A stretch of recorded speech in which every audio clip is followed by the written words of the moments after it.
Our second panel is on Federal Reserve communications. We have two principal speakers, are Charlie Calamiris and Mickey Levy. I'm going to be taking my prerogative as chair to give a few remarks myself about this issue. I'm going to talk about flexible rules versus discretion, the Fed's new data-dependent approach. Okay, so this ties right into the communications theme. So recently, key Fed officials have spoken about following a data-driven approach towards addressing FOMC monetary policy decisions. I'm thinking about speeches by Clarida, by Williams, and Powell in the last few months. And according to them, monetary policy at this juncture requires raising the prominence of incoming data before continuing to normalize the policy interest rate. So subsequent to these statements, which were in the end of last year and in January, February of this year, the Fed has signaled that it has paused, and the question I put around that is temporary or not, in its rate hiking normalization cycle. So the question I pose is, what does data dependence mean? Does it mean that the Fed's moving away from its implicit rules-based policy guidance towards more discretion? Or could it effectively signal a return to outmoded fine-tuning or stop-go strategies? Okay. Now, the Federal Reserve Vice Chair, Richard Clarida, laid out his notion of data dependence in a very clear and reasoned way. In many respects, what he described is an approach consistent with a rules-based strategy. He stressed relying on intermeeting data to update views about the appropriate policy stance by focusing first on the state of the business cycle. That means real activity measures relative to potential and inflation relative to the 2% target. And both of these variables are in conventional instrument rules, like the Taylor rule or his own rule with Gelly and Gertler. And these are the rules that the Fed has said it's been looking at, and Yellen talked about this at a speech out at Stanford 2 years ago. And the second thing is revisions to policy benchmarks, such as the unknown parameters in conventional instrument rules, such as the neutral real interest rate, the R star, and the natural rate of unemployment, U star. And because the true values of R star and U star are unknowable, revised estimates of them are very important in determining whether the Fed's trajectory for the policy rate should be maintained. And this has certainly been the case since the Fed began its normalization cycle in 2015. It's progressively revised its estimates of R star and U star, despite a lot of debate in the profession over what exactly those things are. So these revisions have arguably been responsible for keeping the policy rate so low and the upward trajectory so shallow. So going forward, if the Fed underestimates R star, insufficient monetary restraint could follow, thereby fueling overheating and possibly requiring a sharp tightening of monetary policy in the future. And this could be really problematic if R star has really fallen, but maybe not as low as the Fed estimates. So in that case, the Fed would eventually find itself behind the curve at the same time that a lower steady state R star implies a greater chance the Fed may find itself flat-footed with too little ammunition to counter a future recession. And there's a paper by Volker Wieland that he gave out at Hoover last year, which kind of makes this point. So with respect to U star, if the Fed revises down its estimate too much, the greater is the chance of an inflation overshoot, as was the case in the 1960s. Now, President Williams, he had a different definition of data dependence. He said it was hard economic data, anecdotal evidence provided by business executives, and information provided by financial market behavior. Well, the Fed has paused its tightening cycle before in the face of such incoming data in the form of global headwinds and stock market turbulence. And it turned out that these events turned out to be transitory. So given this, What do we make of the new Fed's approach? Now, at first glance, it appears to be consistent with what Bernanke in Michigan 10 years ago and Ben Friedman not too long ago called constrained discretion. And that's a strategy which is like a hybrid between pure discretion, which can lead to time-inconsistent behavior, and rules like Friedman's constant money growth rule or the Taylor rule, instrument rule, federal funds rate instrument rule. This constrained discretion strategy addressed the main criticism of Bernanke, Michigan, Friedman, and others, that explicit rules are not flexible enough to deal with big shocks. In other words, constrained discretion can be viewed as following rule-like behavior, but allowing judgment by knowledgeable and credible officials. Okay. Well, the main attraction of constrained discretion, while flexible, is that it in principle guards against the tendency of past policymakers to excessively fine-tune. That is, to overreact to short-term financial market whimsy and macroeconomic data releases. And as an earlier generation of shadow members, Carl Brunner, Alan Meltzer, and Anna Schwartz, as they argued, fine-tuning stop-go policies of the past was a key source of macroeconomic instability. And these policies exacerbated the business cycle and threatened price stability. So the earlier historical records suggest that we need to be cautious about the new data-dependent approach. So for constrained discretion to differ from unconstrained discretion, it's important that the Fed be clear and transparent about how incoming data revises the policy path. For it's only when we have such clarity that we can ensure the Fed's following its articulated strategy in both word and deed. And achieving this level of credibility is difficult. And also, and I'm almost finished, the Fed's new approach is subject to concerns about clear communication ex post. Without additional information well and beyond the dot plots, it's difficult to know whether the Fed's data-dependent strategy will result in rule-like behavior or will mask a return to looking at everything discretion of an earlier era. Without clear constrained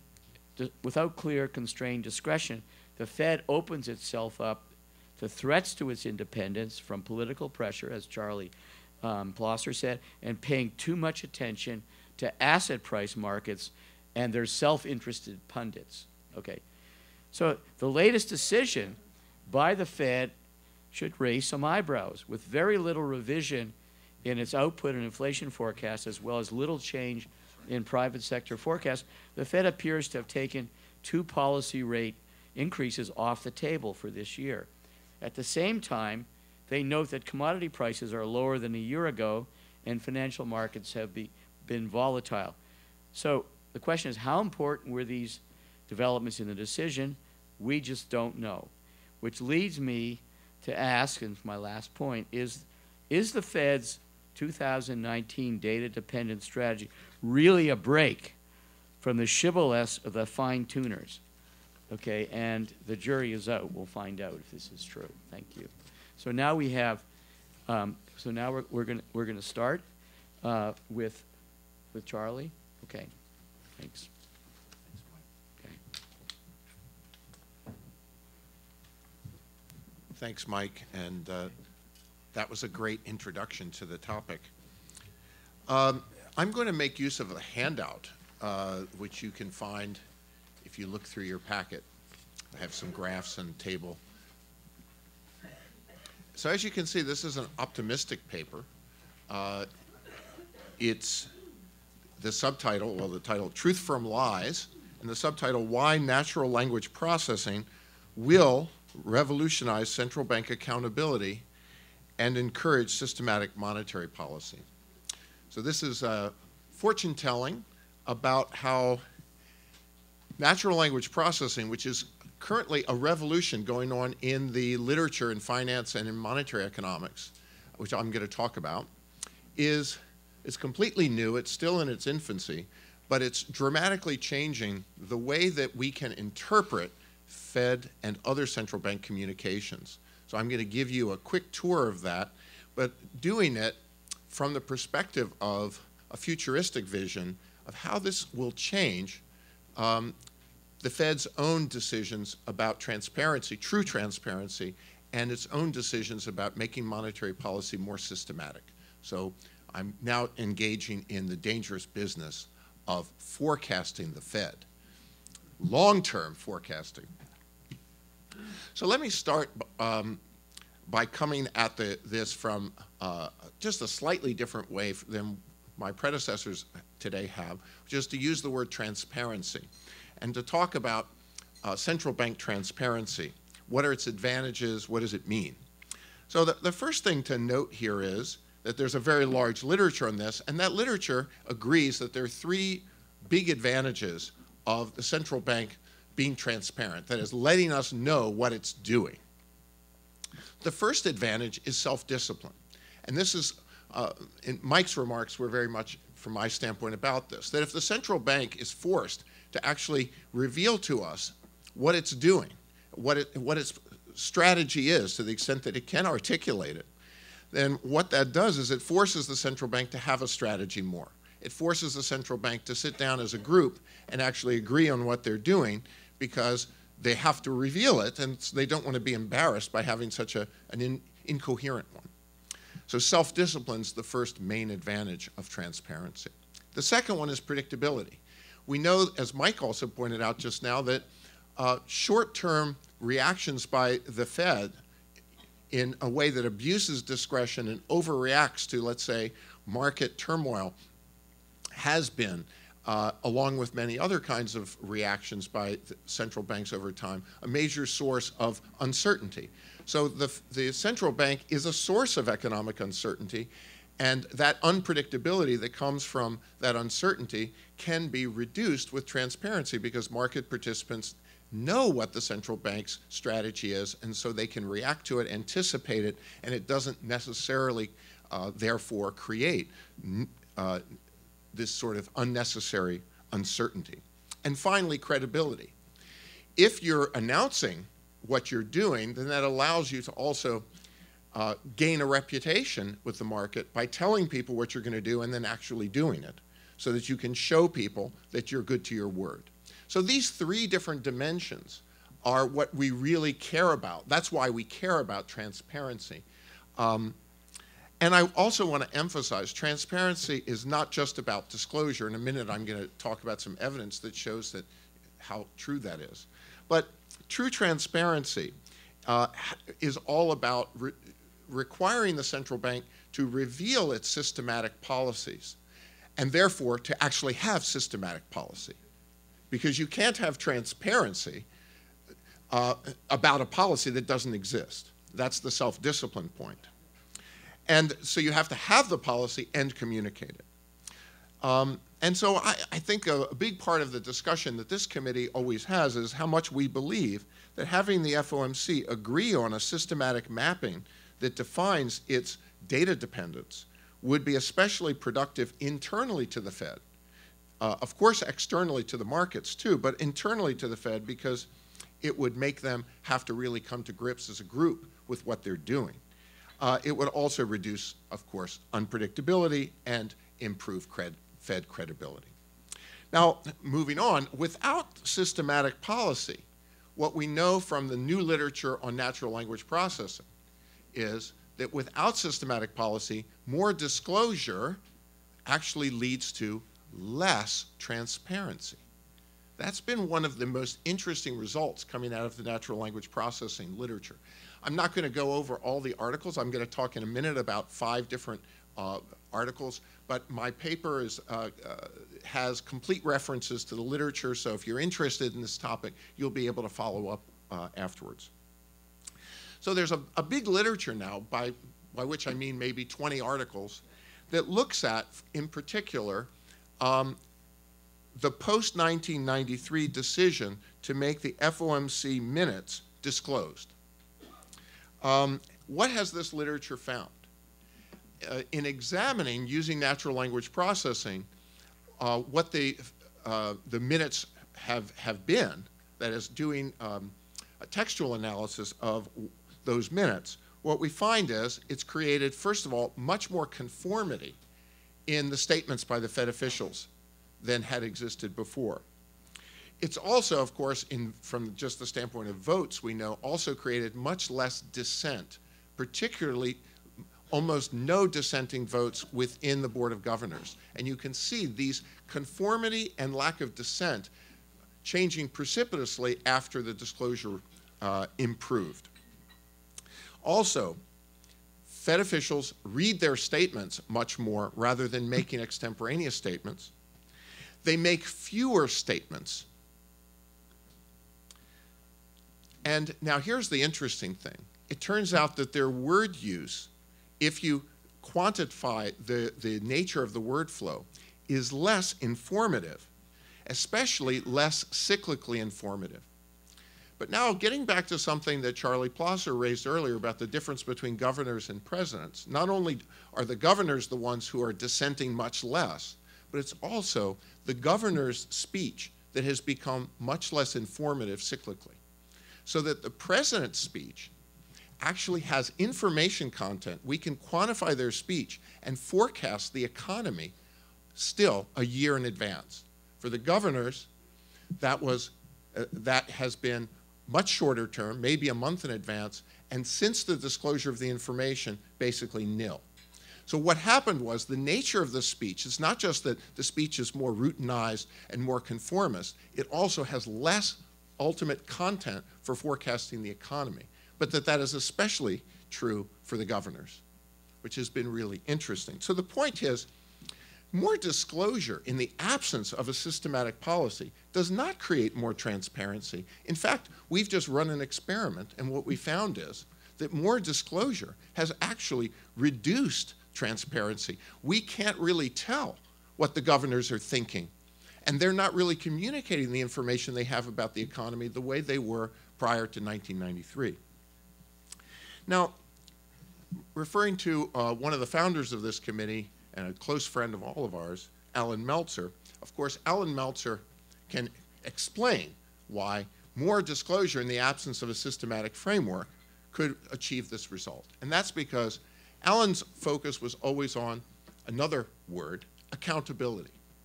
And his point was that there's a fundamental agency problem of Fed officials with respect to us, the American people, and that is that they don't want to be held accountable. They're human beings. Most of us would like to reduce accountability to the extent that we can. And that therefore, unless they are required to create and communicate their systematic policy, they won't do it. And so if you then foist more disclosure on those individuals, how do they react? Well, out of an attempt to limit accountability, they reduce the information content of what they're saying. So we really can see, I'll call it the Meltzer accountability hypothesis, very much as the force that's lying behind these results. And what it's telling us is that, according to Alan, we needed legislation, of course, to create systematic policy. But what I want to point out today, though, is maybe this same incentive problem that we're talking about can be solved, at least to some extent, in another way, with natural language processing. That maybe natural language processing can lead to, eventually, the Fed deciding for its own benefit, for its own good, deciding to go in the direction of a more systematic policy. Now, let me give you some examples and explain the logic of what I'm saying. So the point is, natural language processing reveals truth that is otherwise hidden. Now, I've already pointed out that there's a very large literature, I'm not going to review further, that shows how disclosure has actually created purposeful intent to obfuscate. But I also want to emphasize that there's a certain accountability that comes from that revelation, because we can actually see which Fed officials are changing their behavior and are purposely obfuscating. So there is a certain discipline that comes from being able to point to which people are not communicating very usefully. Now, there's another literature that has looked at the content of the actual FOMC disclosures. That's my second example. In that literature, Davis and Wynne are a particular example. What they do is they look at the nature of the word flow, the complexity of the words in particular, of the sentences, the length of the statements, and what they find is that when the Fed is doing things that are requiring very large explanations, and complex explanations, so the grade level of the content of the words and the length of the words is greater, what they find is that, not surprisingly, that's happening at major policy shifts, and that tends to be associated with major market reactions. And their interpretation is, well, that shows that the words are meaningful. That's true. My interpretation is, that shows how surprising their policies are to the market, and I would say unnecessarily surprising. That if they had a systematic policy, they wouldn't need to occasionally create this huge amount of words that then makes the market say, oh my goodness, so that's what they're really up to.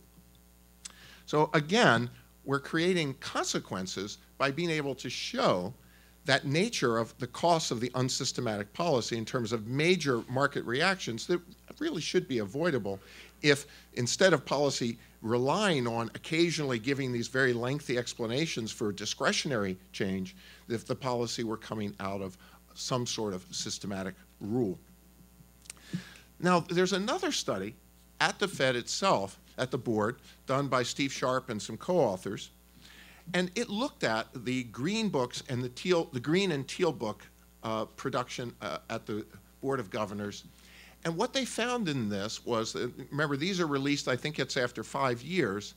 What they found is that if you use the text of the Fed economists, what they were saying in the book, you could actually substantially improve the published forecasts that the text accompanied.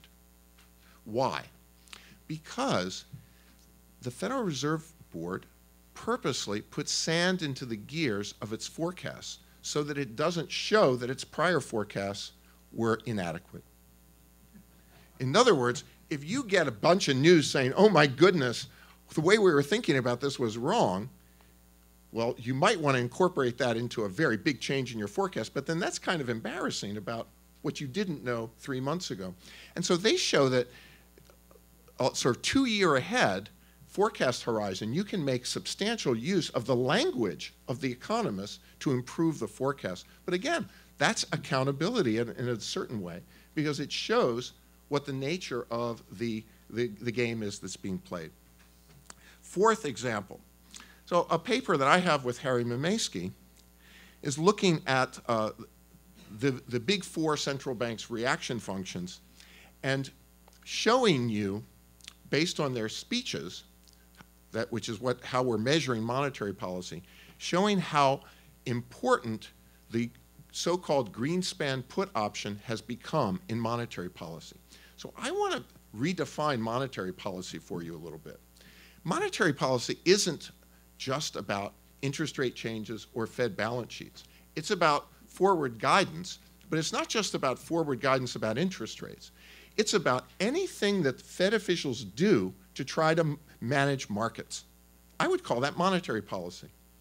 And what we're showing in this paper is, if you actually measure monetary policy in terms of the speech content of central bankers, you can see that they are managing equity market volatility. And some of them have been doing that for a very long time, and some of them, these central banks, have been doing it only recently.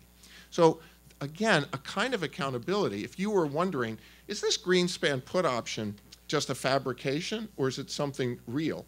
And is this something that exists both for the Fed and outside the Fed? We can actually answer that question by doing quantitative analysis of the speeches. So let me just now, while we're take you, look at the graphs with me. So if you look at the first graph, the monthly Prattle series, you can see for a bunch of different central banks, you can see this Prattle measure. And I'm not going to have time to explain the Prattle measure. It's constructed by the company Prattle. And it's a measure of hawkishness or dovishness. So a more positive number is more hawkish, a lower number is more dovish. And it's using the actual content of Fed speeches, FOMC minutes, and press releases, and similar kinds of documents for the other central banks. If you want to know more in the Q&A, I can talk about how it's done, but it's using fairly standard, although I would say state-of-the-art, natural language processing techniques. So that's what the time series look like. If you turn the page, you'll see, if you accumulate those and you also look at connecting those with interest rates, you can see there's some connection between Prattle and short-term interest rates, but not a very close connection. And what I want to emphasize is that's because monetary policy isn't just about the interest rate. Monetary policy is about managing the equity markets. And it's not an error of the Prattle that it deviates from the short-term interest rate. It's an error of the short-term interest rate as a measure of monetary policy that it deviates from Prattle. And now the next graphs show you this. So if you look at the graph that's marked Fed, Prattle, and the VIX after 2007, what I want you to do is look at the lower right-hand corner of that diagram and the lower left-hand corner of that diagram and the upper right-hand corner. And those are telling us impulse responses about the connection between Prattle and VIX. And what they're telling us is the impulse responses are both negative significant. This is in the post-2007 period for the Fed. So what does that mean? It means if you're managing something, let's say you're trying to manage the VIX, then that means that when the VIX goes up, you become more dovish. It also means that under the assumption the markets have that the Fed has information about risk that the market doesn't have yet, that when the Fed becomes unpredictably or dovish in a way the market can't have predicted, that the inference of the market is that the VIX is going to be going up. In other words, the behavior of the Fed is, if you're targeting a variable, then it's the case that you respond to it, and if you also have private information, and if the market believes you have private information, then when you behave in a way that's unpredictably dovish, the market assumes VIX is going up. That's what these two impulse response functions are telling you. The Fed is targeting the VIX. Now, if you turn to the next page and you look at the ECB, you'll see that those two diagrams look the same for after 2007. What about before 2007? That's the third graph, ECB, Prattle, and the VIX before 2007. What you'll see is the diagrams don't look the same. In other words, and by the way, for the Fed, they did. So the Fed has been targeting the VIX prior to 2007 and after 2007. The ECB is now targeting the VIX, but it wasn't targeting the VIX before 2007. Now, the point of my raising all this is not just to make a point about the VIX or the Fed's targeting the VIX, but to point out that we can now tell you what the Fed and the ECB are doing because of textual analysis. It's not, we don't have to depend on, it doesn't matter whether the Fed admits that it's targeting the VIX. We can see it because they use speeches as a tool of monetary policy. They can't avoid using them because that's their whole point. They use the speeches to manage the market, so we can see what they're doing. Now, the final example I want to give you is another paper that Harry Mamaysky and Christina Tessari and I are doing, which is looking at whether the Fed is making use of all the news it should be to nowcast GDP growth. And the point of this is really more a point about, I won't call it incompetence, but let's just say a lack of doing the best job that they can at the Fed, that they're not taking account of relevant news. How do we know?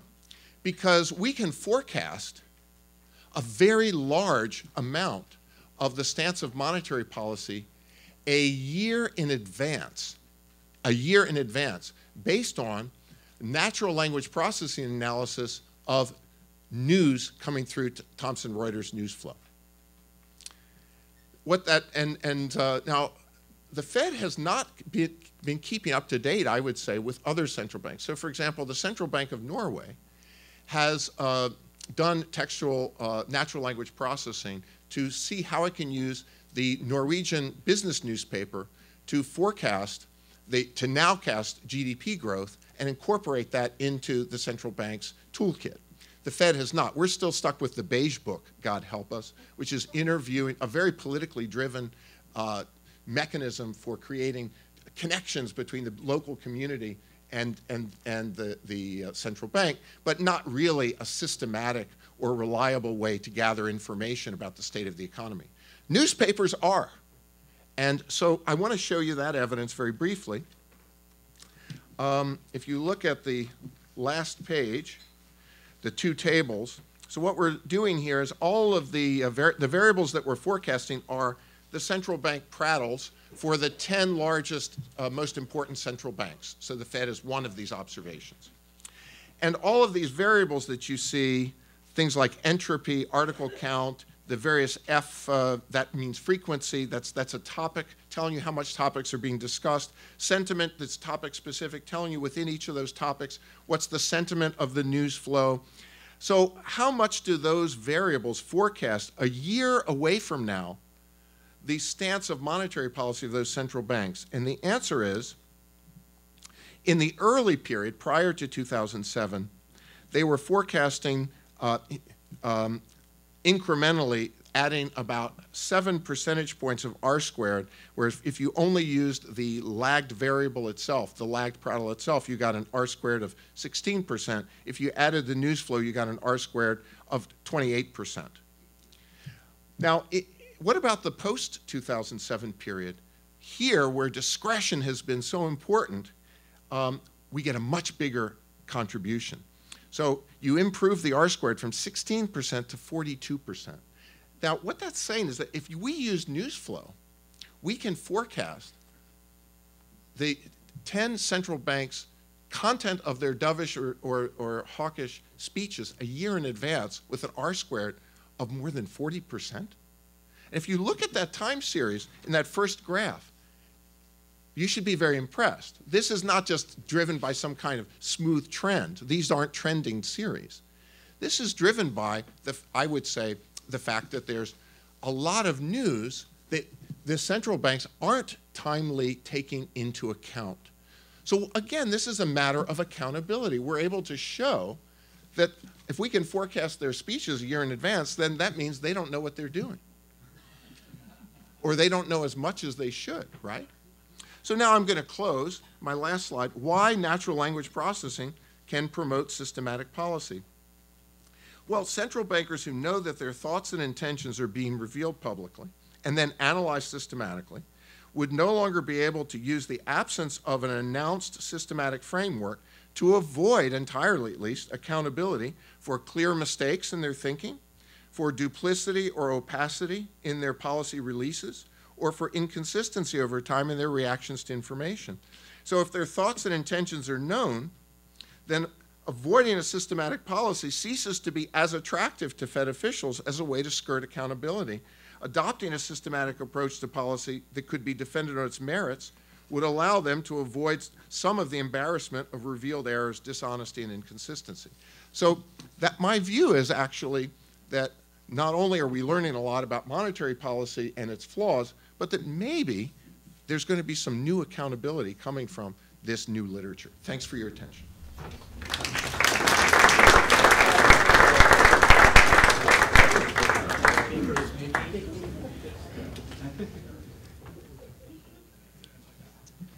By the way, if you think these papers are interesting, you can imagine our pre-meeting private dinner the night before that goes for 3.5 hours that is pure fun. Okay, so my paper is on the Fed's communications and suggestions for improvement, and I will be referring to the tables, the hypothetical tables and charts in the back of it.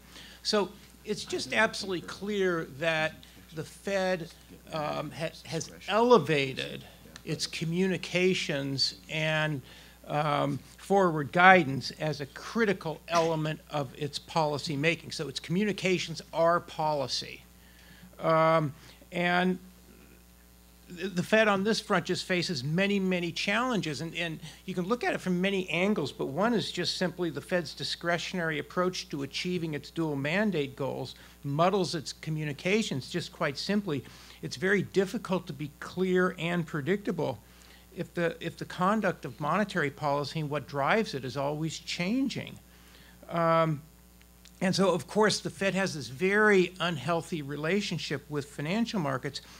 When you stand back and think about it, the Fed tries to achieve too many goals in its communication strategy, managing and fine-tuning short-term fluctuations in the economy, financial markets, managing expectations, providing forecasts and its perspective on how the economy and labor markets and inflation relate to each other. Providing an appropriate path for the Fed funds rate and making it internally consistent. No wonder the Fed has confused the market and gives missed messages. And what's interesting is the Fed at this point really knows that it needs to improve its communications. It knows it's faltered lately and is very open to changes. The broadest improvements in communications would require establishing, as has been mentioned by my colleagues, a systematic approach to achieving the dual mandate. It needs to clarify the proper role of monetary policy in achieving those objectives. And the Fed also needs to articulate just what is its objectives in financial stability. But what I'm going to make some recommendations that I think will move toward improving those communications practices. So let's start with the Fed's long-run strategy statement, which Charlie Plausser was instrumental in getting the Fed to adopt in January 2012.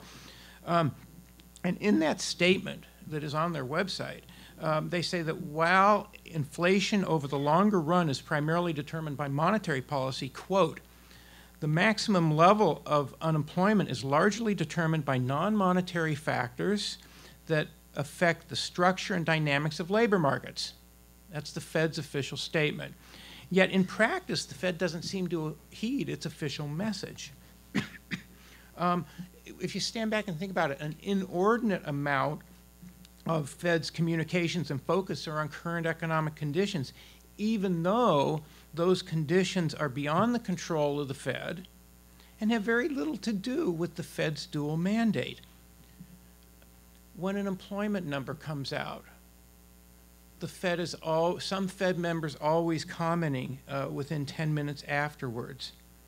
That gives the wrong impression about what the Fed's objective is and what it's capable of doing.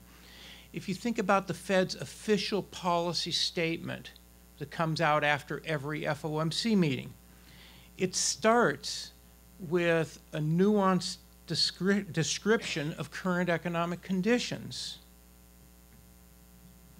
And on and on. And so the clear impression the Fed gives is that it perceives that its primary pursuit is to manage the real economy and its short-term fluctuations subject to some 2% inflation target. This is a very, very different reaction function than the Volcker Greenspan regimes, in which they said the Fed's primary and best contribution to sustain maximum employment and economic growth is stable low inflation. So the Fed has broadened the scope of how it interprets its mandate.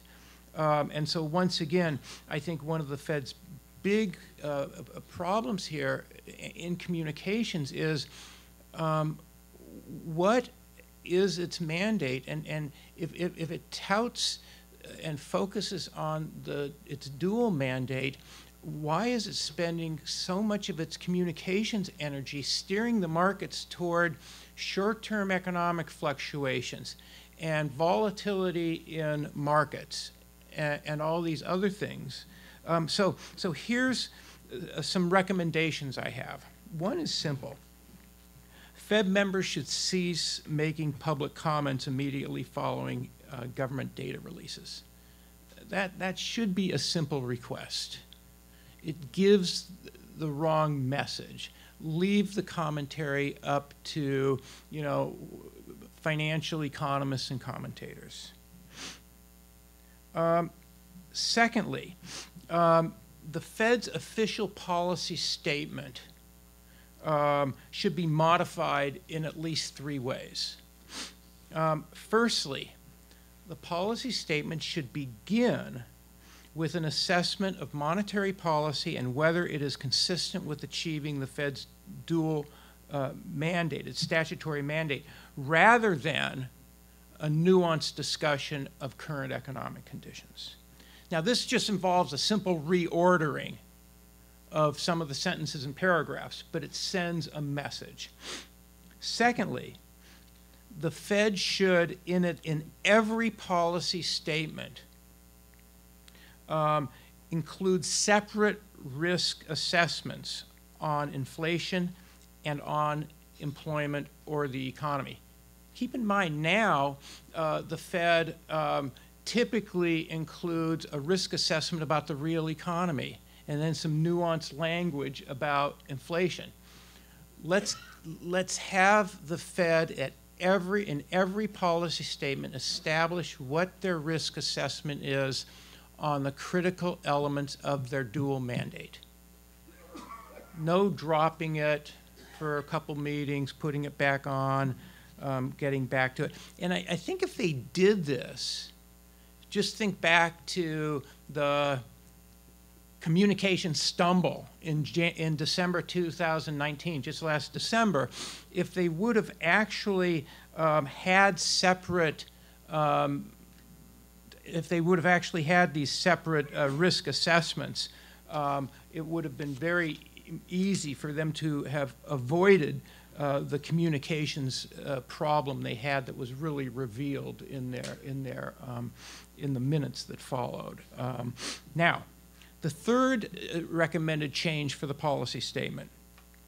The Fed has to include in that policy statement its strategy on the balance sheet and its unwind policy. Even though the Fed says interest rates are more important than the balance sheet is an important component of monetary policy, you can't just ignore it. Make it part of your strategy statement. Okay, so as has been discussed earlier, a large portion of the communication strategy has to do with uncertainties, not just uncertainties about what are the financial and economic effects of the balance sheet, but just forecasting uncertainties. And for years, the Fed has debated how to present forecasts. So since 1980, the Fed provided a semi-annual forecast, and beginning in 2012, the SEPs, the quarterly forecasts, and every member's asked to submit their best forecast based on what that member considers, appropriate monetary policy, and then they gather them all together, and then they develop a range based on the member's best forecast, and then a central tendency. They throw out the 3 outsiders, and too many people in markets and the public perceive that central tendency forecast and range kind of reflect uncertainty, but they don't at all. They're just the range and central tendency of the member's best forecasts. So the Fed should really have 3 goals in redesigning the SEPs. They should be as transparent as possible about their outlooks and policy outlooks while conveying more information about uncertainty. Secondly, they should be a rigorous exercise for the Fed in assessing monetary policy under different conditions. And keep in mind, if you take since 2010, the Fed's, what they currently call their central tendency forecast, in 3/4 or more of the years, actual real GDP has been outside of the central tendency and range. So they need to address this uncertainty. And then the final thing they need to do is, by providing some measure of uncertainty, they need to make sure their forecast is not a commitment on policy, which it oftentimes is. So here's what I recommend. And this stems from, in October 2016, Loretta Mester, president of the Cleveland Fed, presented a paper at the shadow meeting about incorporating uncertainties into forecasts. So here's how I suggest the Fed revamp its SEPs. Before every meeting, every FOMC member would submit his or her baseline forecasts, of real GDP, the unemployment rate, and inflation, and a 70% confidence interval around that. Okay, and all that in general, they would say, okay, 1/6 of the actual observations might be above that, 1/6 below that, but they would be forced to come out with a central tendency, a confidence interval around that, and they would do the same for the federal funds rate. They'd submit 3 federal funds rates, one based on their best forecast, one based on the high band of their confidence interval, and one based on the low band. And they would submit these, and the senior Fed staffers would also submit their confidence interval estimates.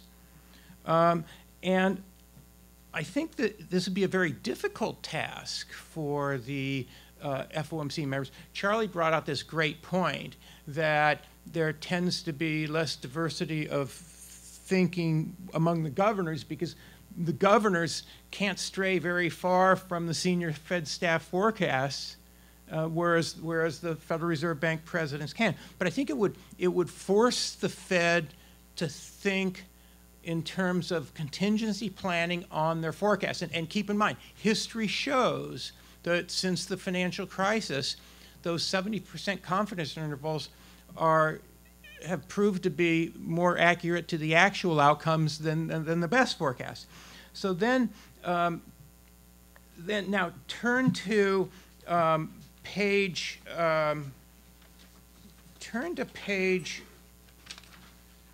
11 in this piece, which is table 1. So the SEPs would reflect this. So the Fed would debate these, and then, as is normally the case, after the Fed debate at the FOMC meeting, the members could resubmit modified numbers, and they would compile them.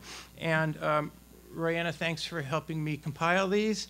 And here's how this is a hypothetical new way for the SEPs. It would show the median forecast on all these variables, including the funds rate, but instead of, or in replacement of, the current central tendency forecasts and the ranges, it would show the median FOMC member estimates of the high end of the confidence interval and the low end for each of the variables, including the federal funds rate. Okay? Next page, this would be just for the Fed staff. And then chart 1, now once again, this is hypothetical. This would show the median dot for the best forecast, the median baseline forecast, and then the high and low dots that would capture how the Fed perceives the appropriate monetary policy would be at the high end of that 70% confidence interval and the low. Presumably these would be much wider than the current dots, and it would convey a lot of information. Now, the next page would just be the old-fashioned dot chart, the dots, but superimposed on the shaded area that would capture the 70% confidence interval. And one of the big issues here is the Fed understands that its dots are a hornet's nest, and they're not serving their purpose, and they're more easy to misinterpret than interpret correctly. And the Fed is aware of these, and I've banked these suggestions off of some Fed members. And one interesting question I got was, why include chart? Do you really want to include chart 2? That is, do you really want to include the dots? And I would say, if you look back at chart 1, this is a very simple way for the Fed to show that its forecasts, if you combine this with table 1 and table 2, that their forecasts of the appropriate funds rate are conditional on economic outcomes, and there is a lot of uncertainty about those economic and inflation and unemployment rate forecasts, and so there's an important mapping here. The dots, I don't think serve much purpose, but I included them in this chart too, in the context of this 70% confidence interval, because they would be kind of demoted in importance, and then the Fed would also show its confidence intervals around each of it, illustrated in the charts around each of its forecasts of the unemployment rate, real growth, and inflation. So what does all this do? Well, it very importantly, it forces we all have this tendency, you come up with a forecast and you think, oh, this is the best forecast. How could it ever be wrong? It forces the Fed to think outside the box in its deliberations, to map contingency monetary policy to reasonable outcomes. This is critically important. And it forces them to be more systematic in their deliberations and articulate that to markets and to the public. How does that help the markets? Well, is this too much information? I don't think so. And the markets may respond initially and say, oh, the confidence intervals are just so wide, they're not that useful. But they really are, because it would allow financial market participants to map different funds rate expectations to different reasonable economic outcomes. And I think this is the way to go. And let me just conclude with one final, very important observation. Isn't it interesting that all of the SEPs and the dots have everything to do about interest rates and don't even mention the balance sheet? I think that's short-sighted, and I think it would be very appropriate, even amid all the uncertainties, for the Fed to infuse into its SEPs, its forecasts, and its strategy about the balance sheet. Why is that important now? Well, we know the Fed is thinking about, oh, what should we do if the economy were to falter and we hit the zero bound? Or stated differently, Chairman Powell has said, well, interest rates are our top monetary tool, and at one point he said, oh, we're on autopilot about the balance sheet, and now he's backed off from that. We're not on autopilot. Well, we think it's appropriate for the Fed to tell us, to articulate in its quarterly forecasts what its intentions are on the balance sheet under different reasonable economic scenarios. I'll stop there.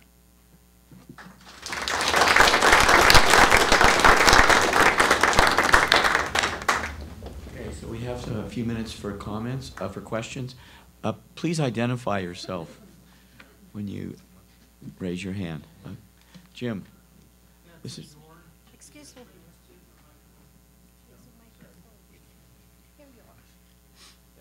Jim Dorn with the Cato Institute. I had a question for Mickey, actually.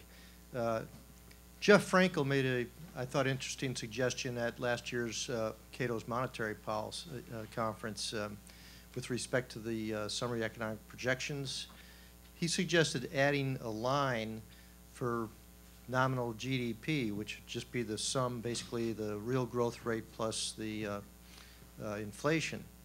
And because looking at the nominal income or spending at least gives you a different stance of monetary policy than simply looking at interest rates. So I was wondering what you would think about adding that to the summary. Great question. I completely agree that it should be included. And Jim, at I think it was your 2009 monetary conference, I was there and I asked Bernanke, you know, when he was there and gave the keynote speech, and he described the new rollout of the SEPs, I asked him why he wasn't including nominal. And his response was, oh, well, you know, we are including, you know, the GDP, you know, the PCE inflation, you know, index, and we are including real, so that's enough. And then he just ended it right there. But I think the importance of including nominal is it gets to Peter's point, and that is the Fed generates, you know, nominal spending in the economy, and real GDP is derived. So I think adding that would anchor the Fed to what it's actually capable of doing.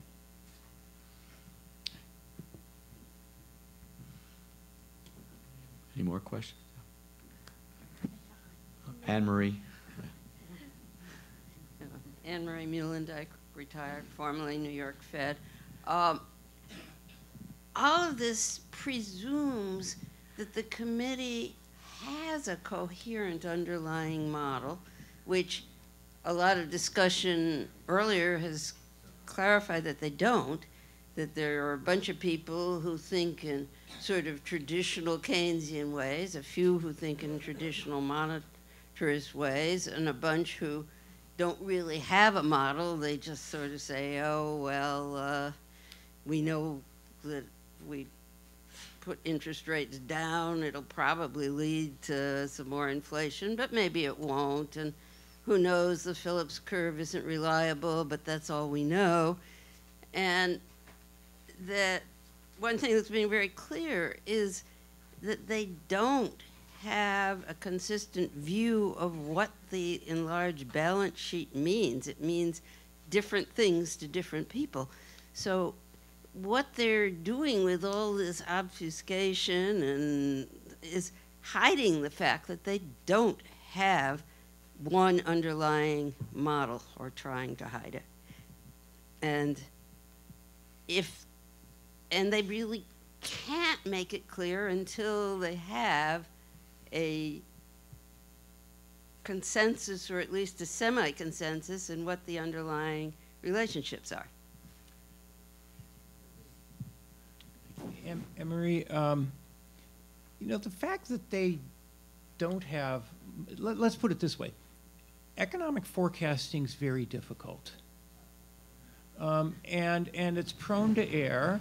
And I would say if you look at, since 2010, the errors in the Fed's forecasts, they are of the same magnitude as the forecasting errors of the CBO, the administration, and the blue chip.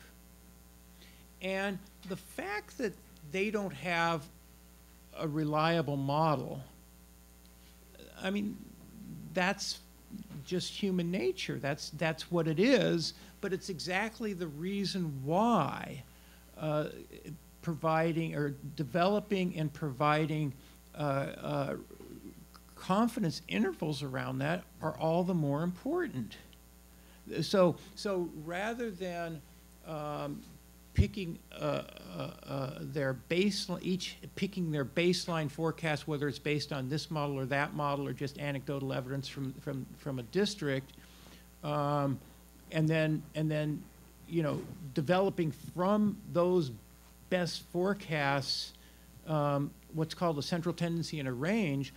Why not ask them, using their best judgment, to estimate a confidence interval and use that as a more systematic way to thinking about how to conduct monetary policy. By the way, I think the Fed is moving in this direction, because they know that it's difficult to forecast, and they know that they've made errors in forecasting in the past, and so I'm, rather than just saying, oh, they don't know what they're doing, I put forth some suggestions for improving what they do, acknowledging and amid the uncertainties. Mike? Okay. I just want to make Charlie. So my reaction to your point is that maybe in addition to the reforms that Mickey's suggesting, that you might want to, Mickey, require them to actually make disclosures about uncertainty based on a group decision that would force them to actually have a conversation about some kind of consensus. So you might make, has uncertainty gone up or down since the last meeting, and make that something they have to vote on. So that you could create, and I'm sure there are a lot, that's just the first thought, but there are a lot of ways, instead of just a composite of individual information, you could think about a disclosure that would require a conversation. There was a back there, yeah.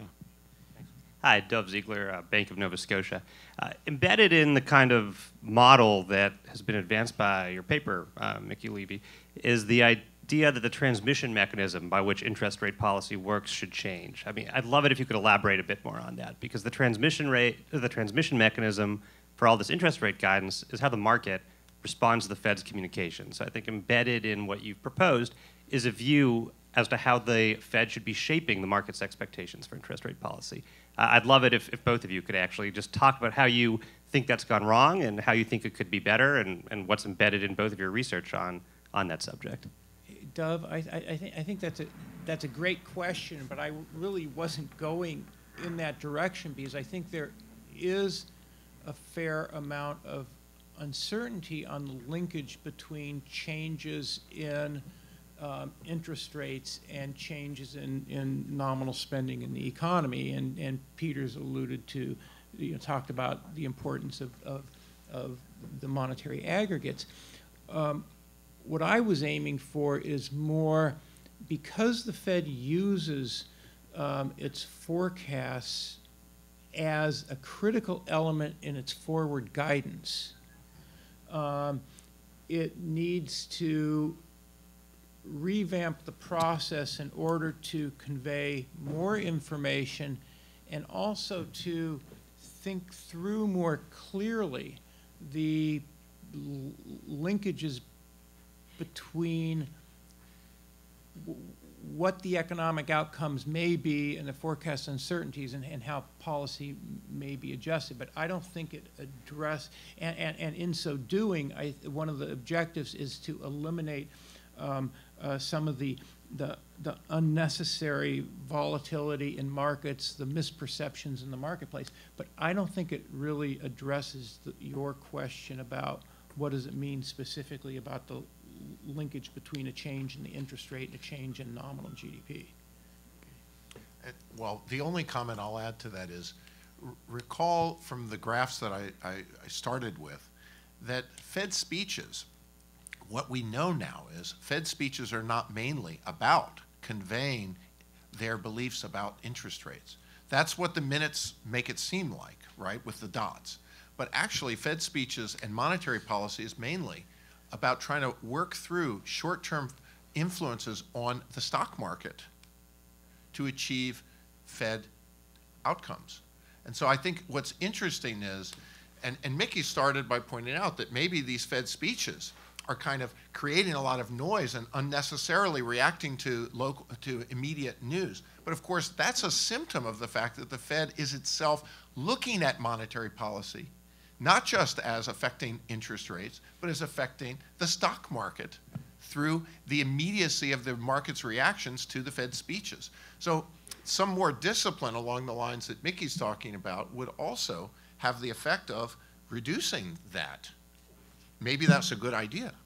But I'm just pointing out that monetary policy isn't about interest rates only. In fact, for the most part, it looks like a lot of what monetary policy makers are trying to achieve in the last decade is to manipulate the stock market. But Dov, let me also emphasize this point I discuss in my paper, and that is, what do short-term economic fluctuations, which quite naturally include a lot of statistical noise, what does that have to the Fed achieving its dual mandate? And why is the Fed devoting so much attention in its communications to things that are beyond the control of monetary policy? Does the Fed really think that it could comment and manage with no lags between monetary policy and the economy and inflation, the short-term fluctuations in much of anything? So I think it gets to the point of this basics. What is the Fed trying to do? And I think they've had some creep in its interpretation of its mandate. And so once again, for the policy statement and for the SEPs, I would really like the Fed to get back to the basics and think about how can we best structure these in pursuit of their mandate. Let's do a couple more questions. Bernie. Bernie Monk Advisory Service. I think the interpretation I get from Mickey's comments and from Charlie's comments is that we do have a very good model of what the governor's statements are periodically.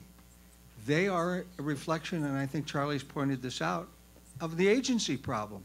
What the governors are doing are recruiting constituents. They are trying to satisfy what they believe are the constituents of their policy decisions. And I think your data really reflect that when you look at the VIX and you look at the response.